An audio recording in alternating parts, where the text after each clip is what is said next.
Hola y bienvenidos al podcast Un gato en tierra de perros, vuestra referencia para la política estadounidense, la cultura y mucho más.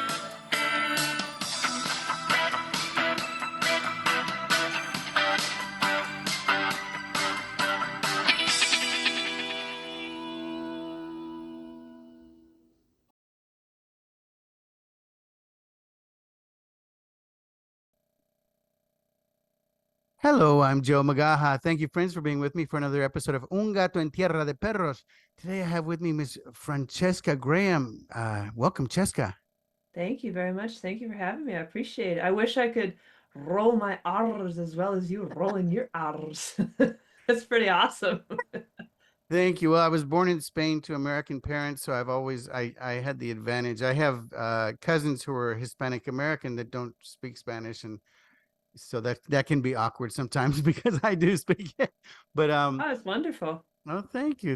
I mean, with your name, Francesca, I was reading through your resume and Ryan's because you sent both over, and I saw that he Mhm. speaks Italian, but you don't. I don't know. Ryan in many ways is the more intelligent of the Walk the Talk Foundation leadership team here. He has a natural, I don't want to say natural knack for languages. He just happens to know. He speaks Italian and he speaks German fluently. Which are Yeah, he's those? yeah, he's kind of a genius. It's a little bit gross sometimes. Well, I think everybody has different strengths, and Hmm. languages can work in some parts, and then other things, other strengths can help too, of course. Hmm. So let me hear about your journey first and what brought you to what you're doing now. How did you get your start? I understand you have a military background, partially. Hmm. Yeah. Yeah, no, absolutely. Yeah, no, I joined the Army. I enlisted in the Army as a E1 in the Army Reserves in 1997 as a 17-year-old kiddo and joined the Army and then went to basic. Wanted to become a drill sergeant. My father had larger aspirations, as did my mother, and instead I went to the prep school for West Point, went to West Point in 2000, graduated in 2004, was commissioned as a second lieutenant in the field of intelligence, military intelligence. And then in 2011, 10, 11 timeframe, transitioned to strategic intelligence, which at the time was a kind of a special functional area within the Army intel field, and was continuing on my journey, enjoying the military, jumping out of airplanes, doing all the some of the nonsense you see back here. And then around 20 October 2022 timeframe, I raised some concerns with one of my bosses, with a different boss, mentor of mine at the time, and sexual harassment, unethical hiring practices, HIPAA violations, toxic leadership, all the kind of the shopping cart full of things that can occur sometimes, and raised those concerns with a boss of mine, Lieutenant General Dimitri Henry at the time, and he forwarded my concerns to his chief of staff, who forwarded them to the Defense Intelligence Agency Inspector General, or OGC, or the Office for Judge Advocate. I'm not sure which. I kind of forget actually. And from there, my concerns kind of blew up. And the result of my concerns was not holding the person accountable for the stuff that I'd raised concerns about. It was retaliating and reprising against me. So within a month and a half or so of my raising those concerns with Lieutenant General Henry, I had two investigations launched against me, false accusations of that I had said made a homophobic slur against one of my subordinates. And I was under investigation for about a year, even though they knew about 2 months in that I hadn't done any of that. And so I was under investigation for about a year. I was removed from my leadership position. I was given a career and performance evaluation. I was My name was drug in the mud quite quite badly by many people, including the person I had raised issues about, my boss.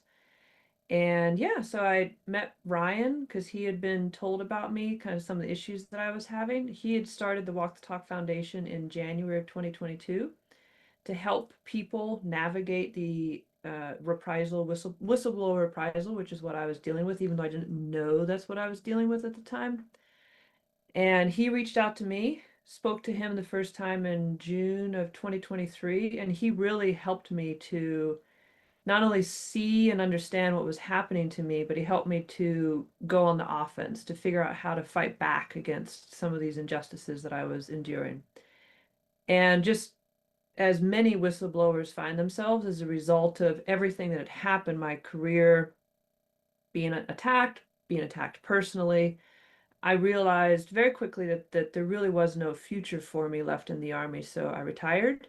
Thankfully, I was able to retire.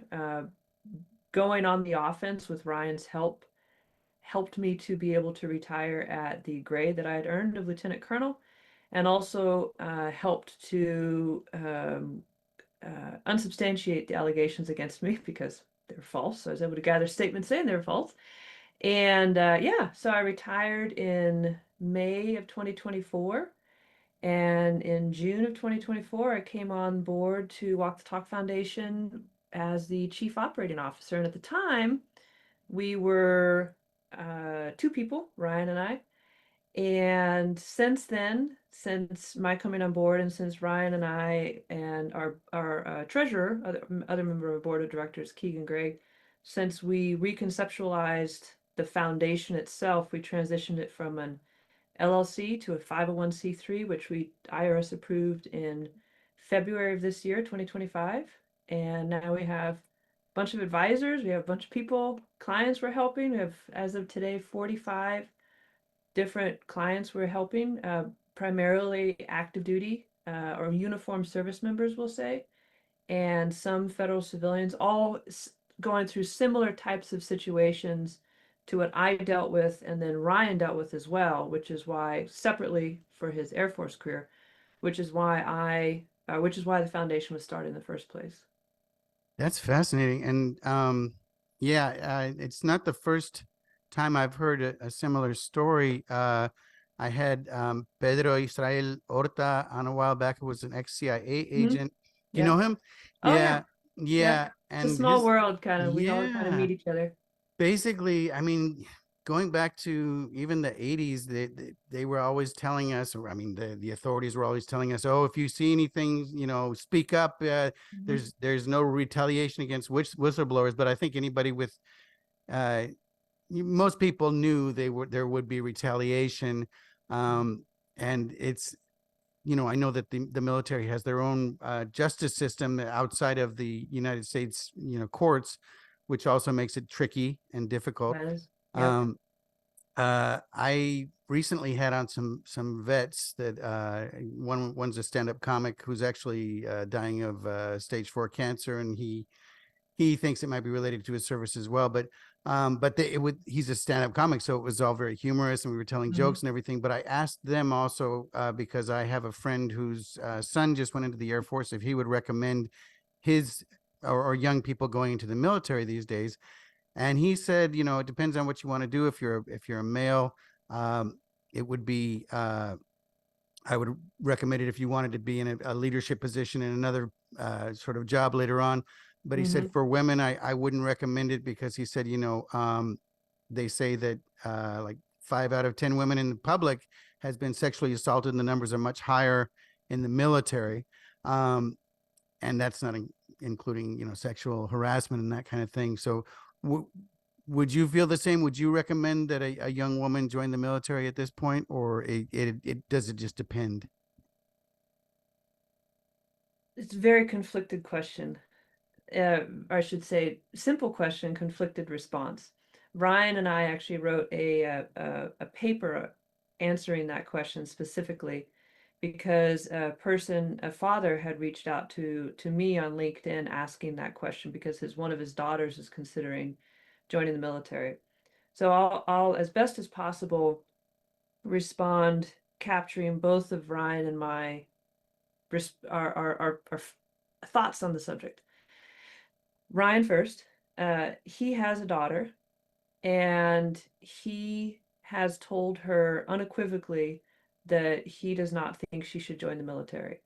And his response is based on a very real and understandable and admirable feeling of a parent, and I would say almost especially as a father, that you deserve better. You deserve better than with accounting for the sexual harassment, sexual assault, military sexual trauma, we'll call it broadly.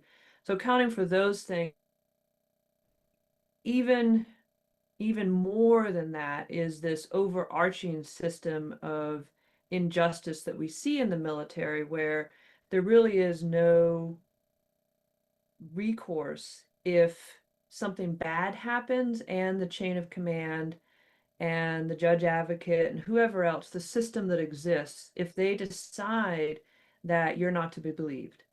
And it's not that they don't believe you, but they just decide you are not to be believed because we've decided to prioritize someone else over you and over whatever it is that you experienced. And so in that situation, there's enough tools that exist with the uniformed services, the administrative tools, which is what Ryan and I focus on with the foundation. There's enough administrative tools that exist within the military that can sweep under the rug, gaslight, reprise, retaliate, etc. And we have seen that over and over again with different people that we've helped who've been victims of military sexual trauma. And they're isolated, they're ostracized, all of those things. And because there is no really legal remedy to go on the counterattack against the military, or against, more broadly, we'll say the federal government, because of there's this wonky little Supreme Court case decision from 1950 called the it was oh, how am I forgetting the name of it? It's something Ferris. It was broadly called the Ferris Doctrine, which states that service members cannot sue uniformed service members cannot sue the federal government for things that are incident to service. And we have actually seen the US government, through the Department of Justice, argue that sexual assault is incident to service. They have actually argued that. And the Ninth Circuit Court, thankfully, said, no, we don't think sexual assault is an incident to service. But all that to say, so from a father's perspective and a parent's perspective writ large, it makes sense, and I agree with this idea that you deserve better. My response is a little bit more conflicted than or Ryan's response. And not because I don't have children, so it's not because of that. It's because I am a woman, and I do know that for the last 4,000 years and potentially the next 4,000 years, there will always be, or there has always been, this argument that women just they can't hang, they can't make it.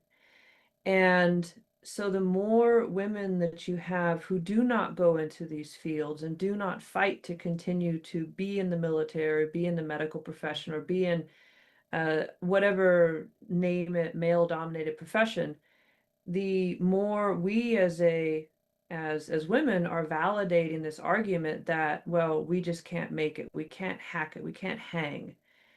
And because that's always the argument that's going to be given. It's not, well, maybe we need to change ourselves so the women don't have to hack it in a boy's world or man's world. Why don't we just be not jerks? That would be helpful, right?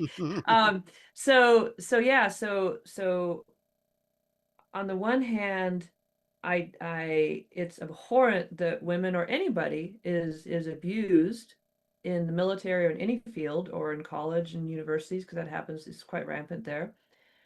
On the other hand, I think that it would be a bad for society and bad for women if we decided, well, we're just not going to play, because Right. then nothing will change. And it's so easy to go back to the argument of, okay, well, you couldn't hang, so you just stay in the house while we take care of everything there for you, little lady. And that's it's not really where my mind sits on the issue. Yeah, it makes sense. I know that in Israel they have the draft and they have it for men and women. Do you know anything about the statistics over there, how they've dealt with it, or are you I familiar with don't. the? No, I could Okay. not speak intelligently on that. Yeah, and that's a unique situation, which is why I refer to them because most countries don't even have the draft anymore. Hmm. Um, we had the draft, or they had the draft in Spain when I was growing up, and that's why when I was 18, my parents made me renounce my Spanish citizenship because they didn't want me to be drafted because it was happening, and my dad had a buddy who was born in kind of like me, American, born in Italy. And then he Hmm. didn't go back until he was 30 on vacation, and they arrested him at the airport for evading the Really? draft. Oh, Yeah. really? Oh, wow, that's Yeah. fascinating. Oh, my. Oh, that's So, interesting. but it's interesting how, because with the military, you're kind of, you become property. Your life, you give your life over to them, and you volunteer to, give your life to your country, which is why I think some people were arguing. I mean, the whole thing with the vaccines and with COVID, there were people that Mhm. were forced to take it, and now that there are people that are actually have been reinstated who refuse to take it. But there are tons of other vaccines that people are just forced to take because you are basically their property, and there are a lot of other things they do, Mhm. that you just have to go along with because you shave your head or whatever, um and fitness, of course. Is that part of why there's very little recourse when you do, I mean, in terms of like false allegations against you? Is there nothing that can be done, either, I mean, probably not monetarily, I would assume, but at least to punish those who made those false allegations? There are avenues of redress. The problem is, and where we would, as the foundation, where we make the argument that the avenues of redress are inadequate because they lack transparency. There's rampant conflicts of interest. There's no timelines established. So you could, as an example, me, I was under investigation for a year, even though, and by that I mean I was flagged, which meant I could not move. There was this huge, big red mark in my record. Anybody pulls my record and sees Lieutenant Colonel Graham is under investigation, and that immediately stops any opportunity, just anything, right? Um, and so there's no timelines established, so those can be used to punish people or to reward people depending on how the system wants to operate. Or by the system, I mean the people who manage the system. There's and there's this, we call it a normalization of deviance, where it's Boys will be boys, kind of, or? same concept, yeah. Yeah, absolutely. Or, well, we never respond to FOIA requests within 5 months or 4 months. So why bother now? And get this, I read quite a bit about the Soviet Union because it's always been a fascinating topic for me. And the lead up to the revolution in the early 1900s. And it's just utterly fascinating because there's always this idea that there's someone there who actually cares. Like if I was just reading this morning that some of the protests that happened outside the Tsar's palace, the Winter Palace, in the early 1900s, where the peasants were protesting, and they firmly believed that if they could just if talk to the Tsar, then he would understand, he would take pity on them, and he would get all of his terrible noblemen in line, and they would stop enduring all these abuses that they were enduring under this feudal system. And that same idea exists in the military, and I'm sure everywhere, but my point of reference, frame of reference is the military, where there's this idea, well, if I just talk to the commander, they'll understand what's going on. They'll be able to reverse all this terrible stuff. They'll stop this investigation. They'll, whatever it is, right? But the normalization of deviance that we have seen across we at least encounter every single day, and over just shy of 500 cases, people that we've helped, 45 active cases, is there's this normalization that the commander or the decision maker hides behind their staff and says, hey, judge advocate, take care of this, or hey, chief of staff, you take care of this, and allows this person who has the actual power to make decisions to never have to make a decision that could potentially come back and be questioned. And that's just one for not responding to FOIAs in a timely manner, canceling Privacy Act requests because, oh, it's the same as a FOIA. No, it's not. And so yes, there are absolutely avenues of redress. You absolutely can make a complaint against a member in the command who is doing something they shouldn't be doing. But where does that complaint go? It goes to the command who's doing the thing they shouldn't be doing. Yeah. One would say that's a pretty big conflict of interest. And it's a problem. And so your avenues of redress are weak at best, we'll say, conflicted at most. Yeah, and I mean, in the private sector, if somebody slanders your name and with false allegations and ruins your career, basically, there's financial compensation you can get for the potential earnings that you would have had over promotions over the next few Right. years up until retirement. I'm assuming that's not the case with the Does not military. exist. Does not exist. So we actually there's the Red Hill fuel spill disaster. That's a case that Ryan and I speak about quite a bit in Hawaii. I won't get into all the details of it, but one of the people involved with the Red Hill fuel spill disaster complaints, Mandy Feint, Major Mandy Feint, she made a complaint to the IG through the IG process, Inspector General process, that her boss restricted her speech, restricted her ability to speak to the IG and members of Congress by directing her, you will not speak with them, or saying it in such a way that basically if she did speak with them, there's a problem, right? So she actually, the DODIG just a couple months ago ruled after 3 something years, which is part of that timeliness thing, right? She's completely worn down. The people she had the complaints against have probably been promoted and moved on to their life. She's suffering mental trauma, emotional trauma, all these things because the system is attacking her and intentionally trying to wear her down to a nub. But they come out about a couple months ago, I think it was about 2 months ago, and say, yes, Major Mandy Feint, her boss restricted her. He did restriction. Great. So what does that mean for her? It's validation for her. It's wonderful for her. But what does she get from it? Does she get the promotion that was taken from her because she would had made these complaints and made a name for herself? No. Does she get any of the money that she would have received if she had been promoted to lieutenant colonel? No. Does she get back any of the other benefits or anything that would have come to her if she had not been in this situation and not decided to make a stand and make a complaint? No. And the person who did this to her, I believe he's actually already retired with all the benefits and all the things that he, as far as the military knew, he had earned.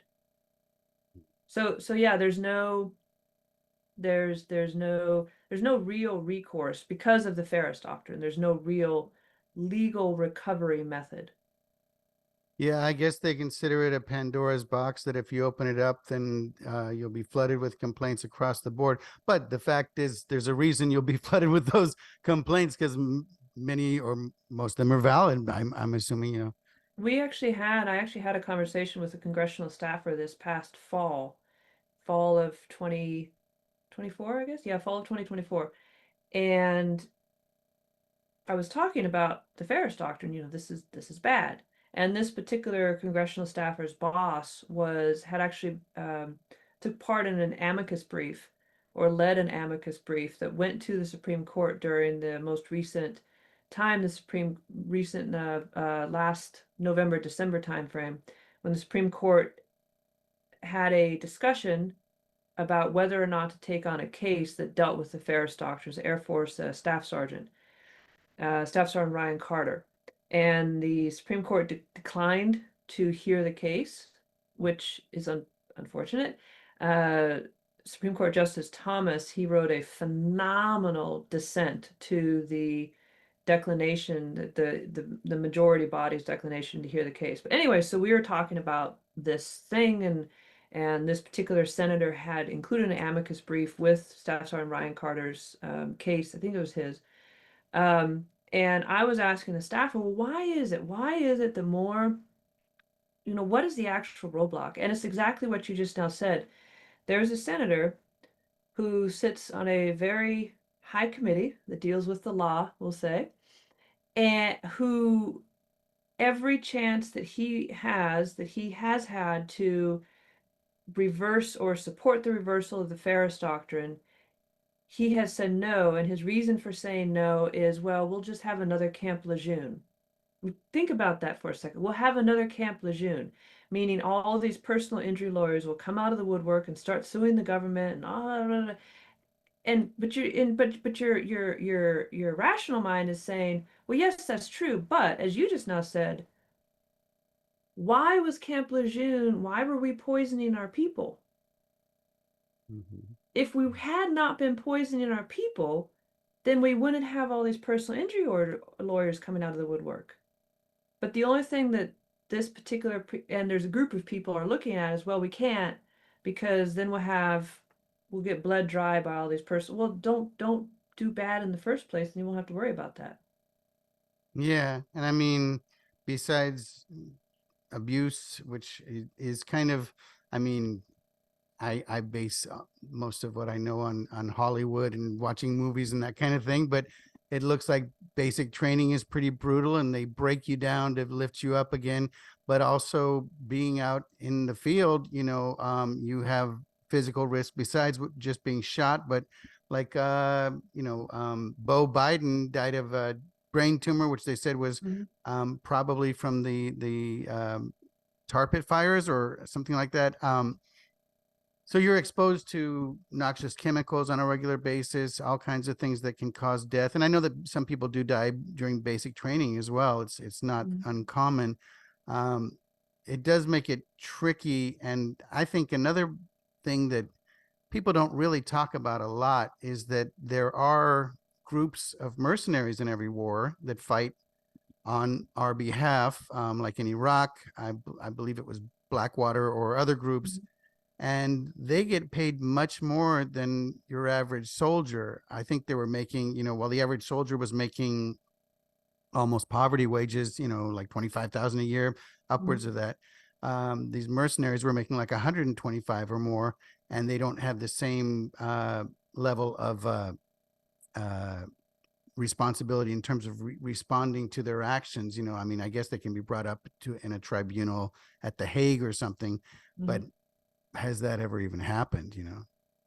I'm not sure, honestly. But to your point, they are not in the same way. They're not certainly not subject to the UCMJ, and in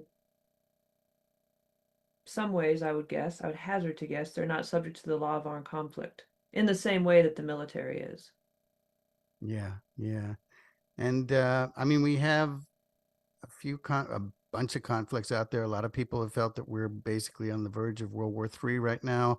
Mm-hmm. There was just a meeting between Putin and Trump in Alaska, which Yep. hopefully will lead to a resolution, or at least a ceasefire that will lead to a resolution.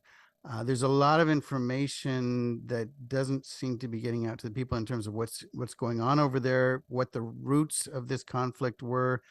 Um, Kind of like years ago, the media tends to paint it as black and white, Mm-hmm. good guys and bad guys, and they're, I actually personally do not have a whole lot of respect for Zelensky. I don't have respect for Putin either, but I talked to a woman that I work with who's born in Russia, and I just said, well, there's a problem with the fact that we've expanded NATO Mm-hmm. as far east as we have. We've broken, I think, 14 agreements going back to the fall of the Berlin Wall.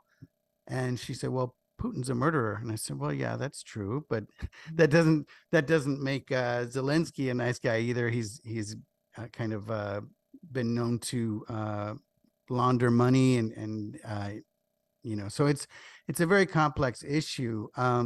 Do you think there will be a resolution in that one? And I guess we're kind of, some things have been tamped down. We thought at one point there was going to be basically a war between Israel and Iran, which it's still out there. And then there's a conflict that was pending between China and us because of Taiwan.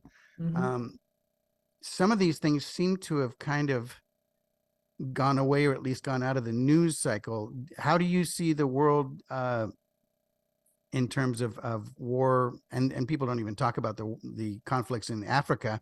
You Yeah. rarely hear about those. You see a lot of videos of the horrific things going on in Gaza, but in Africa, there are slaughters, massacres all the time, but they don't Mhm. have cell phones, so you don't get video of it.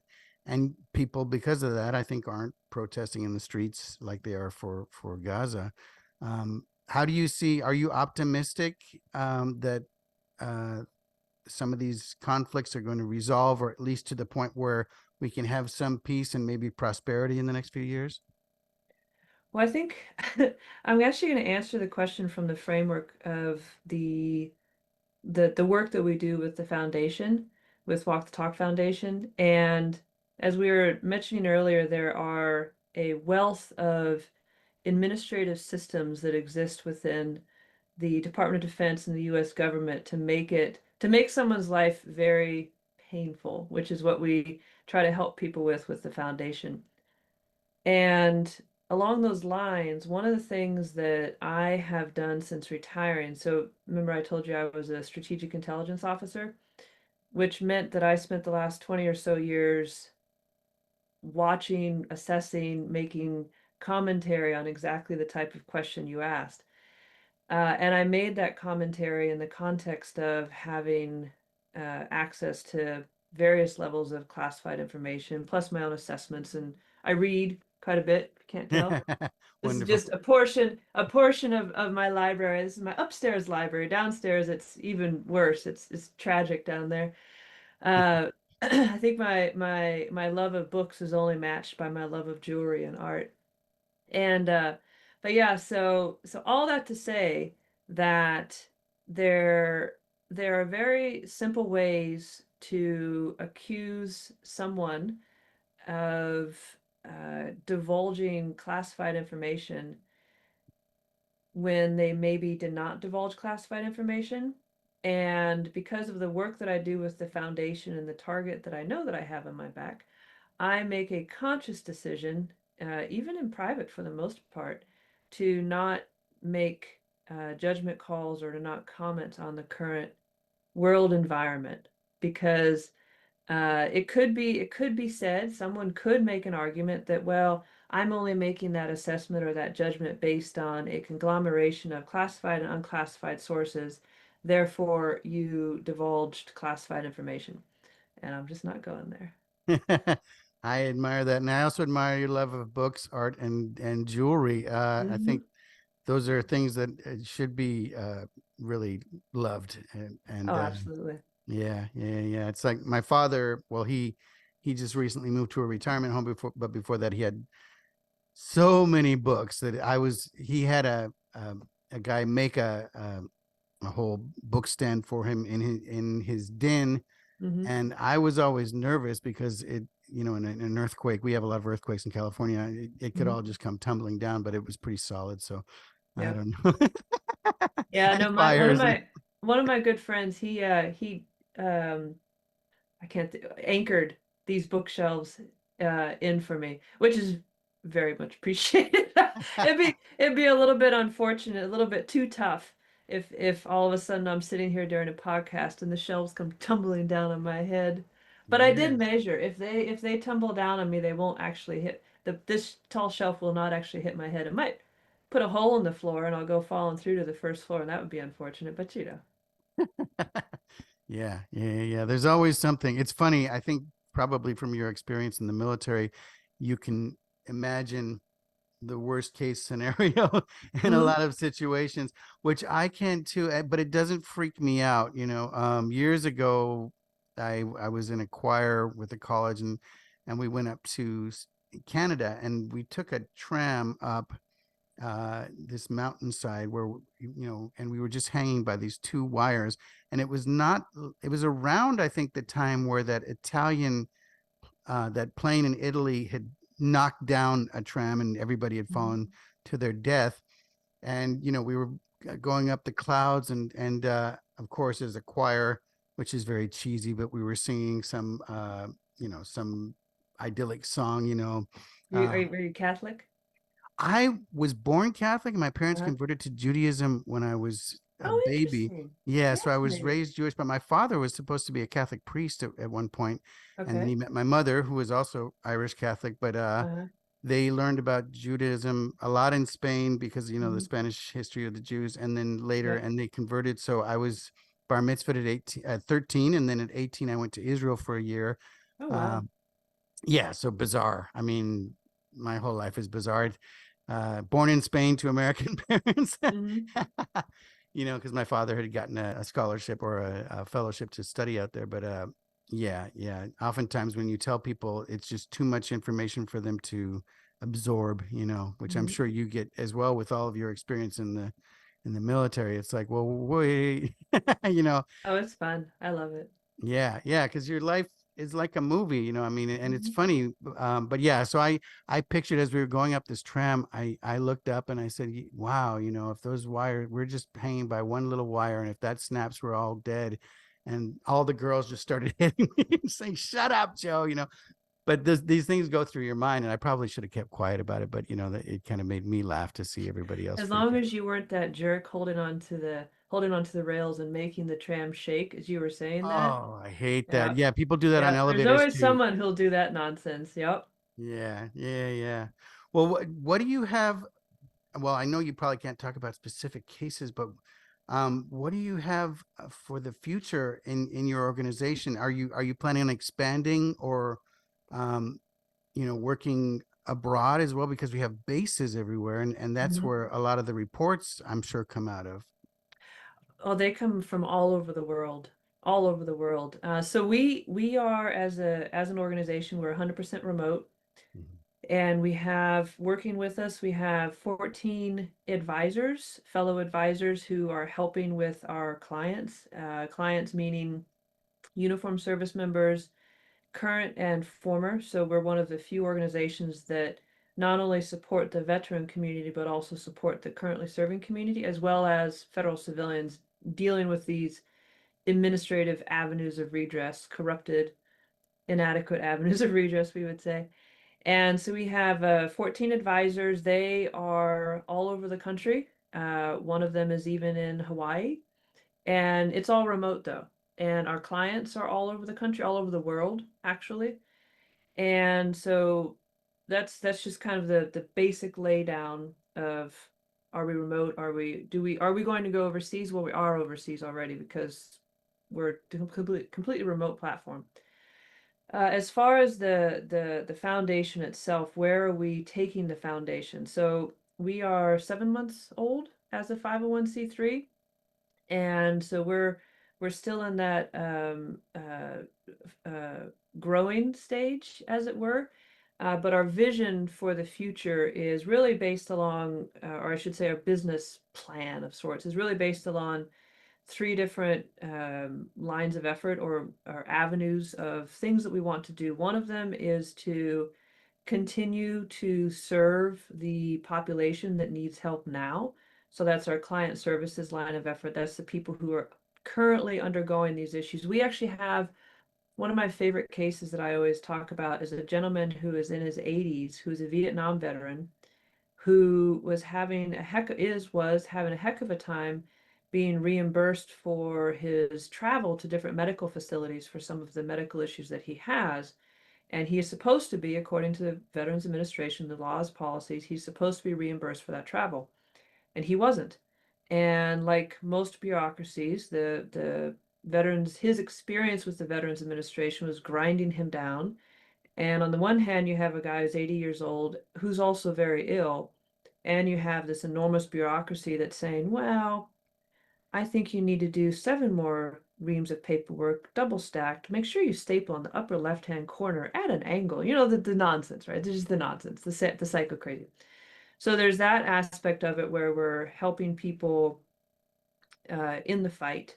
And then the second, I would say, major line of effort is legislative policy. And these two next lines of effort are what truly makes us unique as an organization, I would say, is that so legislative policy, which means talking to Congress, getting legislation into the National Defense Authorization Act, uh, advocating for members individually on the Hill, service members individually on the Hill, as well as federal civilians who are having issues within this administrative system, and really truly attempting to get at the root causes of the problem, as Ryan said during a recent VFW speech, getting upstream of the problem. Right now, most people handle the symptoms of the problem, the service member or the federal civilians who's in the fight, but they don't actually work the legislative piece to get upstream of it, to actually change the laws and all. And we know that's a slog. It's always a slog. I mean, it's been a slog since John Adams and Thomas Jefferson's time. And Mhm. it's even more of a slog now because there's so much more bureaucracy in place to stop things from moving forward. But that's our second major line of effort, we'll say.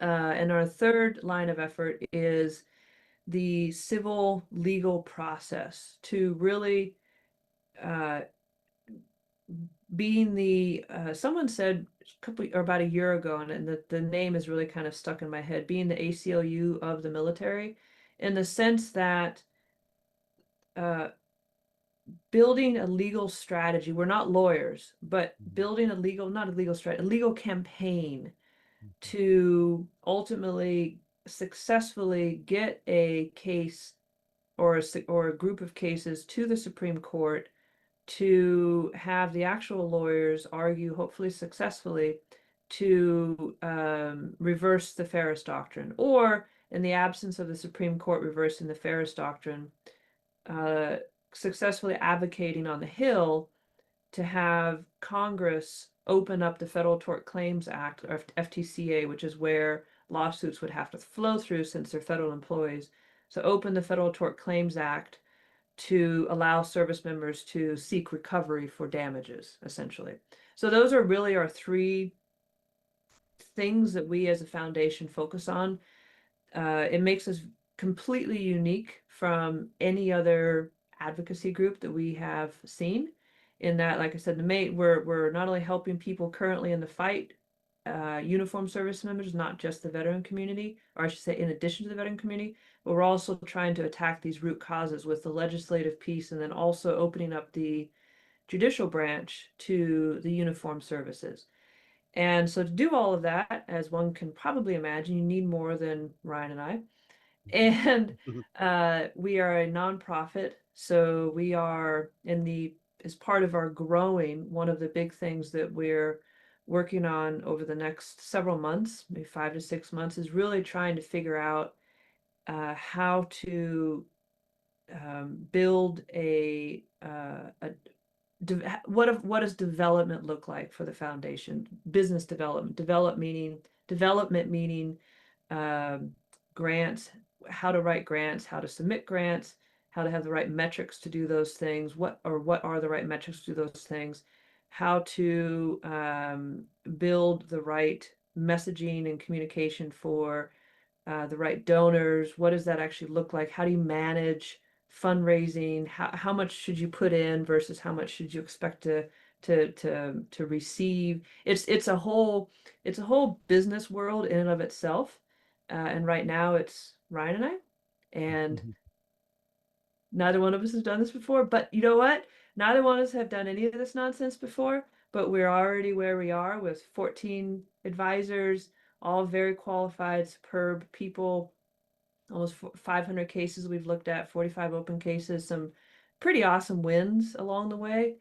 And so yeah, we are very much the little engine that could, and we're gonna, and also thank goodness for some of the AI tools, because Mm. I tell you what, how do I write a grant? Here, let me tell you how to write a grant. Oh, thank God.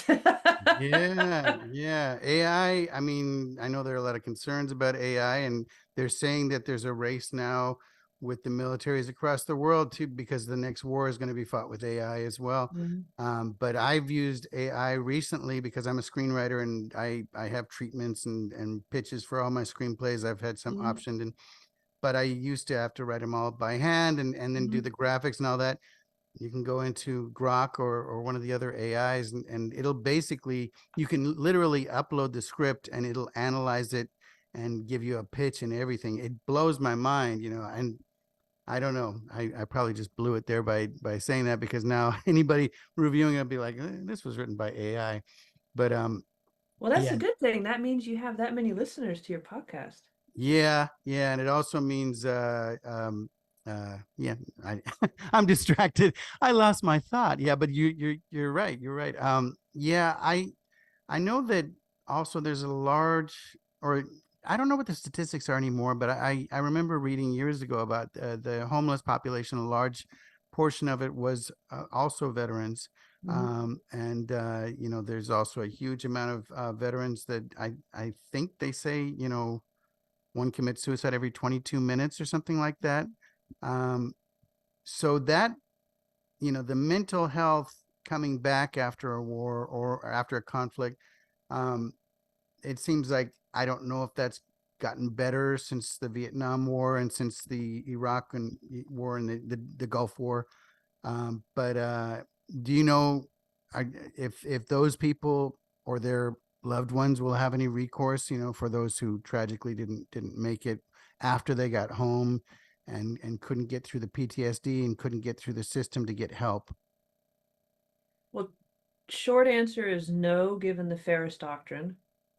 Long answer is that, or longer, well, I'll say longer answer, is that one of the things that we as a foundation really um, think is important to speak about is that we have commonly thought, and it's Hollywood, we have commonly thought that these PTSD or traumatic scenarios or traumatic situations that people experienced overseas are the cause, as in the only cause of the veteran or active duty suicide epidemic. And while it is a huge issue, there's a statistic with the trauma from overseas that is certainly a huge issue. A recent statistic that the Department of Defense published for the last evaluation period is quite shocking in and of itself. And that statistic is that of the active duty suicides that had occurred in that evaluation period, 29% of those members were undergoing some sort of legal or administrative process, right? See the eyebrows raised.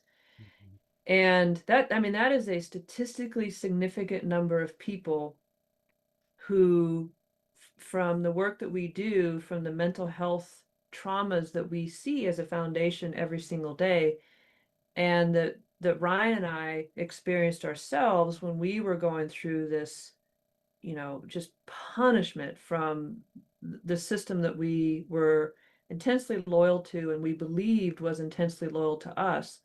And then we endure this moral injury and this betrayal of leadership values. It's a very raw, very dirty, emotional, mental trauma that people who are experiencing these systems feel. And so on the idea of has it gotten better since Vietnam era, I don't know. I could not speak intelligently to comparing those statistics. But what I do know is that the there's a lot of work being done both with our foundation as well as other nonprofits. Moral Compass is an example. Moral Compass Foundation is an example that are speaking not just to the moral injury that the service members suffer while overseas, but also the moral injury that service members suffer in their cubicles at the Pentagon or wherever it is, where all of a sudden the values that you believe and that your leadership, you believed your leadership believed, you realized are just not actually the values that the institution holds. And now you're being targeted, you're being isolated, you're being put on telework, your name's being smeared, your friends don't want to talk to you anymore because they don't want to get the stink on them. And a lot of people get into a very, very dark, dark place because of this isolation and because of their friends not even wanting to talk to them anymore because they don't want the stink. And the other thing I wanted to touch on with that is you mentioned the veteran homeless population. I would surmise, I do not know the statistics because I don't think the statistics have ever actually even been asked for. I would surmise though that there is a not statistically insignificant number of veteran homeless who are homeless because of partly a financial crisis and also a moral injury crisis that occurred as a result of these legal or administrative systems within the Department of Defense and the Coast Guard that really have no, again, you have no real recourse, you have no real recovery method, and the avenues of redress are so corrupted. And I would say that because as a useful thing to framework to understand, a service member can be involuntarily administrative discharged from the military with up to and other than honorable discharge characterization. And throughout that entire process, because it's wholly administrative and there's no court martial, there's no adversarial system, throughout that entire process, the chain of command had no obligation to show the service member the evidence that was used against them. So you can have an other than honorable discharge, which means you will struggle to find an apartment.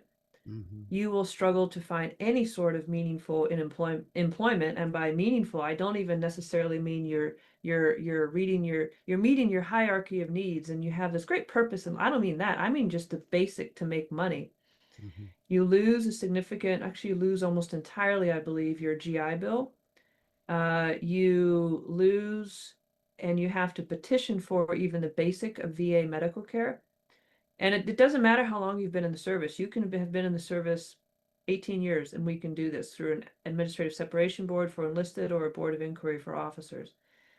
And you also, to the very far right of just kind of a gut punch of punishment, you you no longer have it's not a given that you will have the privilege of being buried in a military cemetery if you have an other than honorable discharge. And again, all of that can happen with you having zero access to any of the evidence that's being used to push you out. So Yeah. I would surmise that there's probably a portion of our veteran population that has a veteran homeless population that has dealt with something like that. If even we just look at the 29% suicide numbers of people undergoing legal administrative issues, that I mean, like I said, that is not statistically insignificant. Yeah, yeah. I mean, basically, I think that, a lot of people when they come back, also, if you have gone through any kind of injury, it's more likely that you might get addicted to opioids or some other drug as well, which affects your mental state. And sadly, I mean, a lot of them probably, even if they weren't drummed out, if they're on the street, they might not know who they are, and they might end up with, when they die, just buried in a potter's field just because they're unidentified. I have a couple of friends that I found out recently were unclaimed. Their bodies were unclaimed, which is really sad. I'm Um, sorry.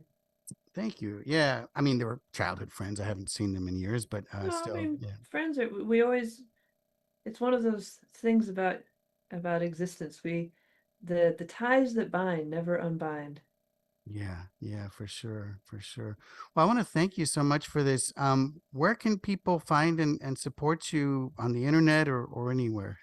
No, I appreciate you asking that. So yeah, so we have our website, walkthetalkfoundation.org, and we'd love if anybody checks it out. If they need help, we'd be happy to help. If you'd like to donate to help us rewrite policy and get some civil legal uh, options for service members, as well as to try to, offset some costs for service members if they are seeking legal counsel. If you'd like to donate to those things to help service members feel less scared, less isolated, and less ostracized, and get some hope back in their lives, then we would love some donations. So yeah, so walkthetalkfoundation.org is our website. You can also find us on LinkedIn. Myself and Ryan Swayze, so Francesca Graham, Ryan Swayze, we're pretty active on LinkedIn. We also have a newsletter that we publish once a week, the DoD Times Redacted. That's a little bit of a joke that I made from my Intel background. Nice. And I started that last year when I was actually, or year and a half ago when I was actually still on active duty. A little bit of a spicy moment.